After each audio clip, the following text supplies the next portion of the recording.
Hello दोस्तों, कैसे हो आप लोग। उम्मीद करता हूँ कि आप लोग अच्छे होंगे और आप लोग की तैयारी भी अच्छी चल रही होगी। तो दोस्तों, आज हम लोग शुरू करते हैं पॉलिटी का लेसन 15, जिसमें है राष्ट्रपति। तो इसका क्वेश्चन नंबर फर्स्ट है, भारत के राष्ट्रपति की तुलना निम्नलिखित में से किससे करना सर्वाधिक उचित है। तो इसका राइट आंसर हो जाएगा ऑप्शन नंबर सी, ब्रिटेन के सम्राट से। क्वेश्चन नंबर 2 है, भारत के कार्यपालिका का अध्यक्ष कौन होता है। तो इसका राइट आंसर हो जाएगा ऑप्शन ए, राष्ट्रपति। क्वेश्चन नंबर 3 है, संघ की कार्यपालिका शक्ति निहित होती है। तो ये निहित है राष्ट्रपति में, जो कि ऑप्शन बी में दिया हुआ है। क्वेश्चन नंबर 4 पे आ जाते हैं। क्वेश्चन नंबर 4 है, भारत का राष्ट्रपति। तो भारत का राष्ट्रपति, इसका राइट आंसर हो जाएगा ऑप्शन नंबर ए, राज्य का प्रधान है। क्वेश्चन नंबर 5 है, भारतीय संविधान के अनुसार देश का प्रथम नागरिक कौन होता है। तो भारतीय संविधान के अनुसार देश का प्रथम नागरिक राष्ट्रपति होता है। क्वेश्चन नंबर 6 है, भारतीय संविधान के अनुसार संघ की कार्यपालिका शक्ति किसमें निहित होती है। तो ये निहित होती है राष्ट्रपति में, जो कि ऑप्शन बी में दिया हुआ है। क्वेश्चन नंबर आ जाते हैं 7 पे। क्वेश्चन नंबर 7 है, भारतीय संविधान के अनुसार देश की तीनों सेनाओं का प्रमुख कमांडर कौन होता है। तो ये होता है राष्ट्रपति, जो कि ऑप्शन ए में दिया हुआ है। क्वेश्चन नंबर 8 है, भारत का राष्ट्रपति होता है। तो भारत का राष्ट्रपति होता है राज्य का संवैधानिक अध्यक्ष, जो कि ऑप्शन नंबर बी में दिया हुआ है। क्वेश्चन नंबर 9 पे आ जाते हैं। क्वेश्चन नंबर 9 है, भारतीय सशस्त्र सेनाओं का सर्वोच्च कमांडर कौन होता है। तो इसका राइट आंसर हो जाता है ऑप्शन नंबर ए, राष्ट्रपति। क्वेश्चन नंबर 10 है, भारत के राष्ट्रपति के लिए आवश्यक योग्यताएं नहीं है। तो 10 का राइट आंसर हो जाएगा ऑप्शन नंबर डी, वह सांसद के किसी सदन का सदस्य हो। आ जाते हैं क्वेश्चन नंबर 11 पे। भारत के राष्ट्रपति निर्वाचित होने का पात्र बनने के लिए किसी व्यक्ति की आयु पूर्ण होनी चाहिए। इसकी आयु होनी चाहिए 35 वर्ष, जो कि ऑप्शन डी में दिया हुआ। क्वेश्चन नंबर 12 है, राष्ट्रपति पद के उम्मीदवार के लिए अधिकतम आयु कितनी होनी चाहिए। तो इसका राइट आंसर हो जाएगा ऑप्शन डी, कोई आयु सीमा नहीं है। क्वेश्चन नंबर 13 है, एक व्यक्ति राष्ट्रपति पद के लिए अधिकतम कितनी बार निर्वाचित हो सकता है। तो इसका राइट आंसर हो जाएगा ऑप्शन डी, कोई सीमा नहीं है। क्वेश्चन नंबर 14 पे आ जाते हैं, राष्ट्रपति का निर्वाचन किस प्रकार होता है। तो राष्ट्रपति का निर्वाचन अप्रत्यक्ष रूप से होता है, जो कि ऑप्शन बी में दिया हुआ है। क्वेश्चन नंबर 15 है, राष्ट्रपति पद के निर्वाचन हेतु कौन सी पद्धति अपनाई जाती है। तो 15 का राइट आंसर हो जाएगा ऑप्शन नंबर डी, समानुपातिक प्रतिनिधित्व एवं एकल संक्रमणीय मत पद्धति, जो कि ऑप्शन डी में दिया हुआ है। क्वेश्चन नंबर 16 है, राष्ट्रपति पद के चुनाव संबंधित विवाद को किसे निर्देशित किया जा सकता है। तो इसका राइट आंसर हो जाएगा ऑप्शन नंबर डी, उच्चतम न्यायालय को। आ जाते हैं हम लोग क्वेश्चन नंबर 17 पे। तो क्वेश्चन नंबर 17 है, राष्ट्रपति के चुनाव के लिए प्रस्ताव एवं अनुमोदन की कम से कम कितनी संख्या होनी चाहिए। तो इसका राइट आंसर हो जाएगा ऑप्शन सी, यानी 50-50। क्वेश्चन नंबर 18 है, भारत के राष्ट्रपति निर्वाचित होने के लिए निम्नलिखित में से कौन सी बात अयोग्यता मानी जाती है। तो 18 का राइट आंसर हो जाएगा ऑप्शन नंबर डी, कोई लाभ का पद ग्रहण किए हुए हो। क्वेश्चन नंबर 19 है, भारत के राष्ट्रपति का चुनाव किया जाता है। तो भारत के राष्ट्रपति का चुनाव किया जाता है अनुपातिक मत प्रणाली द्वारा, जो कि ऑप्शन नंबर सी में है। तो 19 का ये क्या बोलते हैं, भारत के राष्ट्रपति का चुनाव किया जाता है। तो ये किया जाता है एकल हस्तांतरीय मत पद्धति द्वारा, जो कि ऑप्शन नंबर बी में दिया हुआ है। तो इसका राइट आंसर ऑप्शन बी हो जाएगा। क्वेश्चन नंबर 20 है, राष्ट्रपति पद का चुनाव संचालित किया जाता है। तो राष्ट्रपति पद का चुनाव संचालित किया जाता है, इसका राइट आंसर हो जाएगा ऑप्शन नंबर सी, निर्वाचन आयोग द्वारा। आ जाते हैं क्वेश्चन नंबर 21 पे।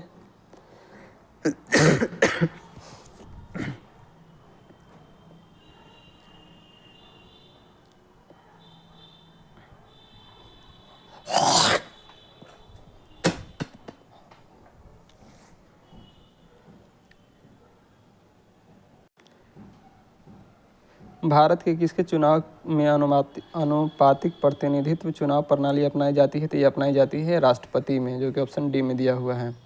क्वेश्चन नंबर 22 है, राष्ट्रपति चुनाव संबंधित मामले किसके पास भेजे जाते हैं। तो ये भेजे जाते हैं उच्चतम न्यायालय के पास, जो कि ऑप्शन सी में है। क्वेश्चन नंबर 23 पे है, किस अनुच्छेद के तहत राष्ट्रपति तथा उपराष्ट्रपति के निर्वाचन से संबंधित विवाद का निर्णय उच्चतम न्यायालय द्वारा कराने का प्रावधान संविधान में किया गया है? तो इसका राइट आंसर हो जाएगा ऑप्शन नंबर डी, अनुच्छेद 71 के तहत। क्वेश्चन नंबर 24 है, राष्ट्रपति पद के उम्मीदवार को चुनाव प्रचार हेतु कितना समय मिलता है? तो इसका राइट आंसर हो जाएगा ऑप्शन नंबर बी, यानी 2 सप्ताह। क्वेश्चन नंबर 25 है, भारत के राष्ट्रपति का चुनाव कितने वर्षों के लिए होता है? तो ये होता है 5 वर्षों के लिए, जो कि ऑप्शन बी में दिया हुआ है। क्वेश्चन नंबर 26 पे आ जाते हैं। क्वेश्चन नंबर 26 है, किस अनुच्छेद के तहत राष्ट्रपति अपने पद ग्रहण करने की तिथि से 5 वर्ष की अवधि तक अपने पद पर बना रहता है? तो इसका राइट आंसर हो जाएगा ऑप्शन नंबर 26 का राइट आंसर हो जाएगा ऑप्शन नंबर बी, यानी अनुच्छेद 56 के तहत। क्वेश्चन नंबर 27, राष्ट्रपति चुनाव के लिए निर्वाचक मंडल होता है? तो 27 का राइट आंसर हो जाएगा ऑप्शन नंबर बी, सांसद के दोनों सदनों तथा विधानसभाओं के निर्वाचित सदस्यों के द्वारा। क्वेश्चन नंबर 28 है, भारत के राष्ट्रपति निर्वाचन के बारे में निम्नलिखित में से कौन सा कथन सही नहीं है? तो 28 का राइट आंसर हो जाएगा ऑप्शन नंबर डी, राष्ट्रपति निर्वाचन के संबंध में यदि कोई विवाद होता है तो वह सर्वोच्च न्यायालय के क्षेत्राधिकार में नहीं आता है, जो कि ये गलत है। क्वेश्चन नंबर 29 है,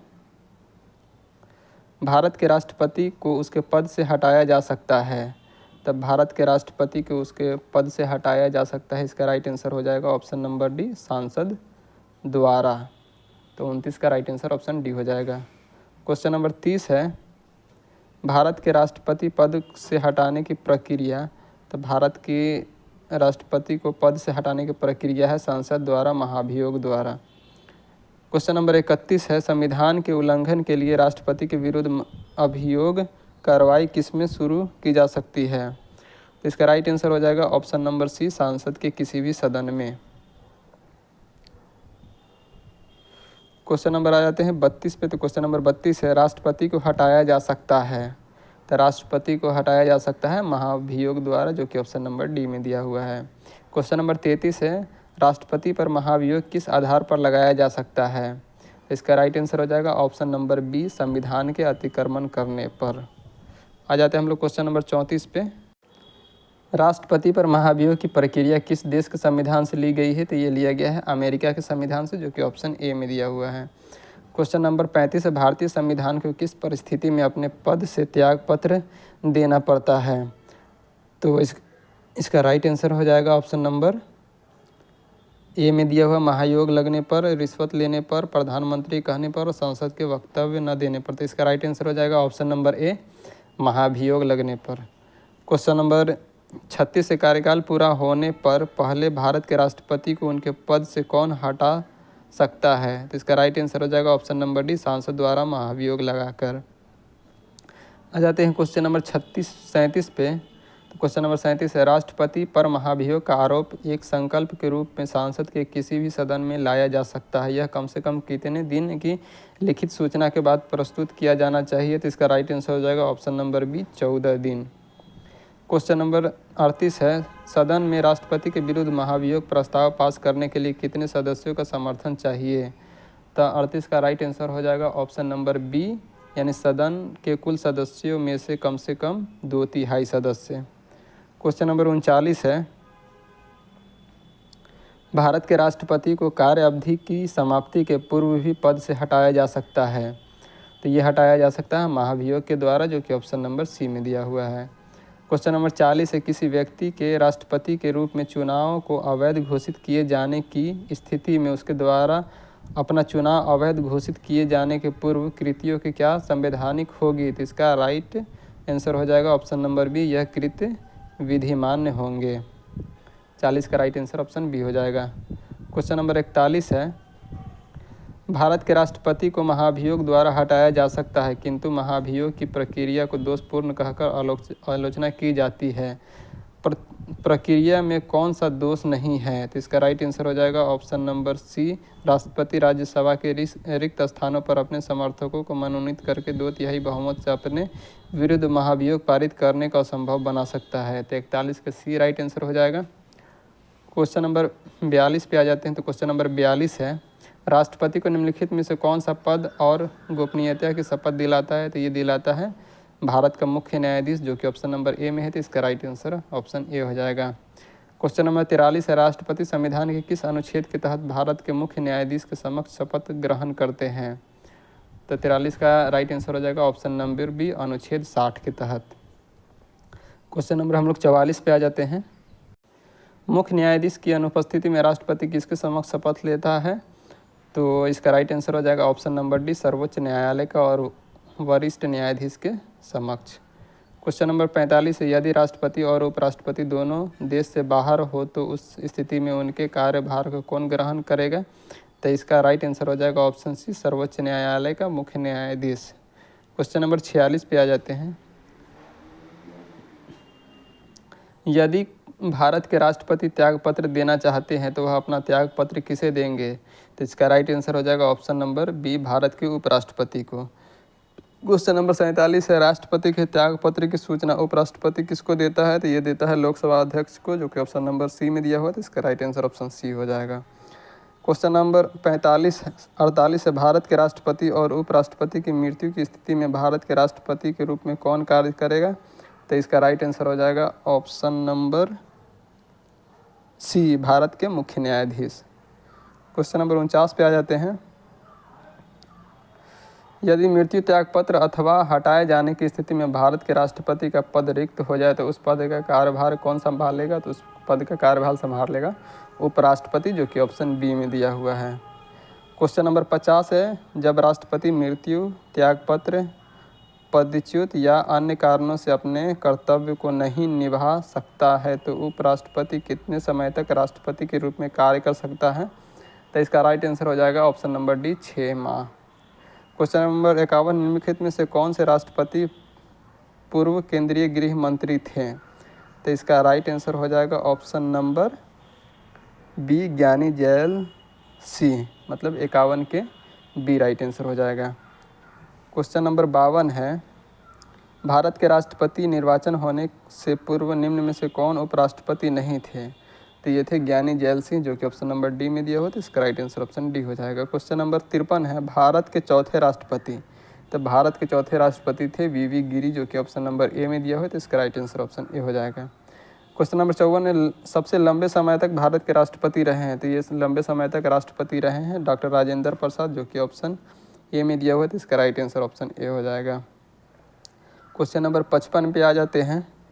भारत का राष्ट्रपति चुनने जाने वाले प्रथम गैर कांग्रेसी उम्मीदवार कौन थे? तो प्रथम गैर कांग्रेसी उम्मीदवार थे, ये थे वी गिरी, जो कि ऑप्शन नंबर ए में दिया हुआ है, तो इसका राइट आंसर ऑप्शन ए हो जाएगा।